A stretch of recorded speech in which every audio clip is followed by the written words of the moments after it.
सर्वांना गुरुपौर्णिमेच्या मनापासून शुभेच्छा. खरं तर विचार आज मला मिळालेले आहे हे मान्यपेक्षा, कारण तुम्ही माझ्यापेक्षा सगळे ज्येष्ठ श्रेष्ठ आणि कर्तृत्व केलेले मंडळी आहात. नंतर एकच वाटते की तरुणांची उपस्थिती कमी आहे आणि तरुणांची उपस्थिती वाढण्यासाठी आता एक मान्यवरांनी उल्लेख केला की आपल्याला साधन बदलणं होता, घरघरमध्ये साधन बदलणं होता. आणि मी माझ्या प्रचाराचं साधन मी जर माझं थोडक्यात सांगितलं पाहिजे तुम्हाला काय काय काम करतो. सर्व्हिसमध्ये असताना सुद्धा 9 राज्यामध्ये प्रचार करायचं मला भाग्य लागतं. त्रिपुरापासून जी सुरुवात केली, त्रिपुरा, मणिपूर, नागालँड, मिझोराम आणि त्या ठिकाणी आमचे स्वर्गीय दत्त महाराजांच्या समोर होते. पूर्ण भरती मंडळ घेऊन त्या ठिकाणी आपल्याला काम करायची संधी मिळाली. खरं तर हे काम इतकं महत्वाचं आहे का आजच्या काळामध्ये. तर तरुण त्याच्याशिवाय जगू शकत नाही, देश त्याच्याशिवाय जगूच शकत नाही. देशाने संपत्ती कमवत भौतिक भरपूर सुविधा कमवतील, परंतु शांतता मिळणार नाही. शांतता पाहिजे असेल तर आम्हाला नुसतं भौतिक सुखाकडे, आता आपण पश्चिमात्य देश पाहतोय, वेगवेगळ्या देशामध्ये युद्ध, युक्रेनमधलं युद्ध, रशियामधलं युद्ध, आता सध्या चाललेलं अमेरिका आणि इराणमधलं युद्ध, त्यांच्याकडे भौतिक सुविधेची काहीच कमी नाही. परंतु त्यांचं एकच डोकं फिरलं की आम्हाला याचं समाधान नाही, आम्हाला अजून पाहिजे, अजून पाहिजे. आणि हे आमच्या दिल्लीपासून तर दिल्लीपर्यंत आणि जगापर्यंत हा रोग लागलेला आहे. या रोगावर एकच उपचार आहे तो गुरुदेव श्रावण, एकच औषध आहे गुरुदेव श्रावण. आणि मला असं वाटतं याच्यामध्ये अजून एक तुमचा लक्षात आला, वारकरी संप्रदाय आणि गुरुदेव श्रावण थोडंसं लोक एकमेकाला थोडंसं वेगळं समजतात. ते वेगळं नाही.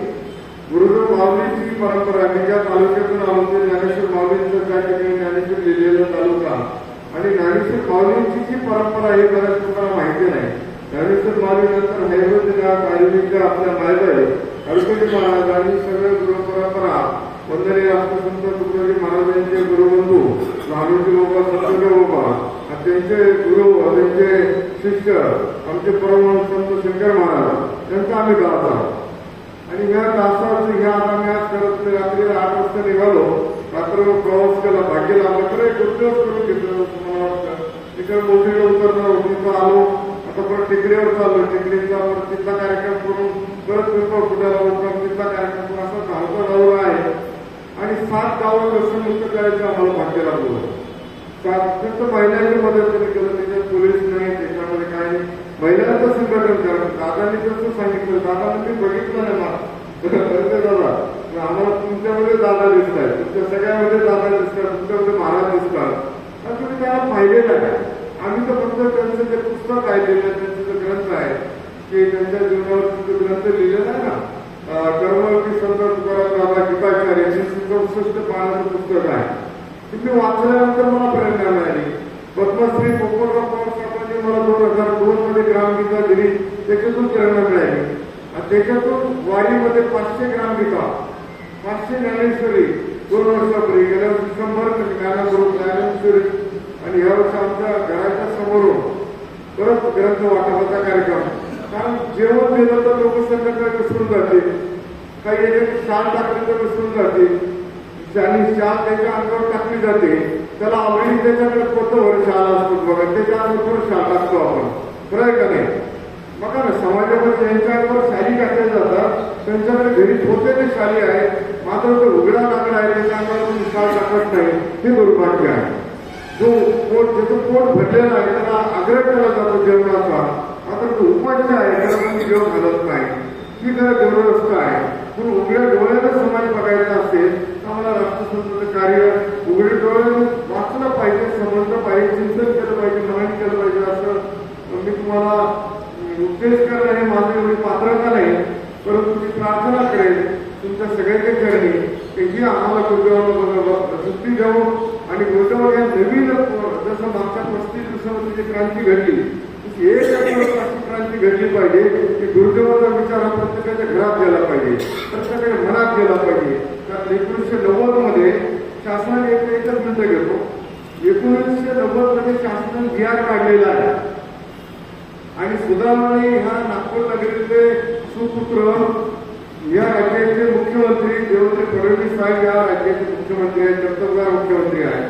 तर ते GR 90 मध्ये काढलेला आहे. आता त्याला 36 वर्ष झालेले आहेत. प्रत्येक ग्रामपंचायतीमध्ये ग्रामगीता ही ग्रामनिधीमधून खरेदी करावी आणि तिथं त्याचं आचरण करावं असं GR आहे. मी शासनाला पत्र लिहिलं. माझं रिटायरमेंट नंतर माझे 55 पत्र माननीय मुख्यमंत्री महोदयांना झालेले आहे. वेगवेगळ्या विषयावर मी पत्र देतो. आपण विचार केलेला आहे की आपण हे काम करा, ते काम पोहोचवा. आम्हाला ते ग्रामगीता आम्हाला प्रत्येक ग्रामगीत योजनेमध्ये ग्रामनिधीतून गेले पाहिजे, वाचले पाहिजे, त्याच्यावर काम झालं पाहिजे. कितीतरी अभियान, स्वच्छतेचं अभियान ग्रामगीतेतून मिळालेलं आहे. आर पाटील साहेबांच्या त्यावेळेस दादांनी सर संघाची कल्पना जी मांडली होती. आज त्याची गरज आहे. स्वच्छते कमी खर्चामध्ये आज पाहिलं, आज आल्यानंतर फ्रेश झालं तर रूममध्ये पण डास होतो. मच्छर नाही अशी एक पण जागा नाही. आता मच्छर निर्मूलन करायसाठी पण त्याचं लाईफ सायकल स्टडी करा आणि त्याचं फार सोपं उपाय आहे. आता तुम्ही काय सांगत बसत नाही, पण लाईफ सायकल आपल्या AI तंत्रज्ञान आल्याची बातमी होती मंत्रालयामध्ये. AI आर्टिफिशियल इंटेलिजन्स आणि कृत्रिम बुद्धिमत्तेचा वापर आता मंत्रालयात सगळे बाबू करणार आहे, मोठे बाबू छोटे बाबू. परंतु आपण सगळ्यांनी वापर केला पाहिजे. याच्या तंत्रज्ञानाचा वापर करून आपण प्रगती केली. मागच्या परवाची गोष्ट सांगतो. आमच्या गावात पाऊस पडेल का नाहीये, ते पाऊस पडणार असेल समजा उद्या जर पाऊस येणार तुम्ही मंत्र लावून नाही पाहिजे कामाला, बरोबर आहे ना. कारण माझं रोज बुडेल. मग मी काय केलं, AI मध्ये पाहिला पाऊस पडेल का नाही. तंत्र खरं ठरलं आणि पाऊस पडला नाही, माझं काम झालं. AI तंत्रज्ञान प्रत्येक गोष्टीवर वापर देतो. तुम्ही साधन बदलला होता, आता आम्हाला हे काम करावं लागेल. तर तुमचं तर मला कौतुक वाटतं. कोणी पेन्शनचं काम करतोय, कोणी घराचं काम करतोय, कोणी येण्याचं काम 5 वर्षाचं काम करतोय.